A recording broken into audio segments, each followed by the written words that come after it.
नमस्कार.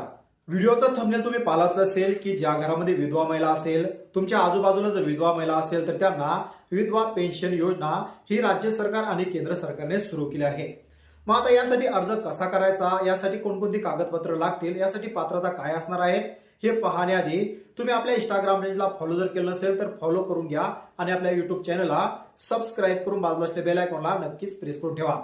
तर मित्रांनो, तुमच्याही घरामध्ये जर विधवा महिला असेल, तुमच्या आजूबाजूला विधवा महिला असेल तर त्यांना राज्य सरकार आणि केंद्र सरकार मिळून आता 3,000 रुपये पेन्शन देणार आहेत. तर यासाठी काही महत्वाची कागदपत्र लागतात. ती म्हणजे महिलांकडे आधार कार्ड असणं गरजेचं आहे, त्यांच्या पतीचा मृत्यूचा दाखला, त्यांच्या मुलांचे आधार कार्ड ज्यांचं वय हे 18 वर्षापेक्षा कमी असावं, राशन कार्ड ही सर्व कागदपत्र घेऊन तुम्ही ऑनलाईन सेंटरवर जाऊन अर्ज करू शकता किंवा आपले सरकार सेवा केंद्रावर जाऊन अर्ज करू शकता आणि महिन्याकाठी तुम्हाला 3,000 रुपये पेन्शन त्या ठिकाणी मिळणार आहेत.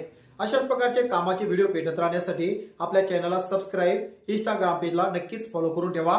अर्ज प्रक्रिया कशी करायची या संदर्भात आपल्या युट्यूब चॅनलवर महत्वाचा व्हिडिओ बनवून ठेवला आहे, ज्याची लिंक मी खाली डिस्क्रिप्शन बॉक्समध्ये ठेवली आहे. त्या लिंकवर क्लिक करून तुम्ही संपूर्ण अर्ज प्रक्रिया समजून घेऊ शकता.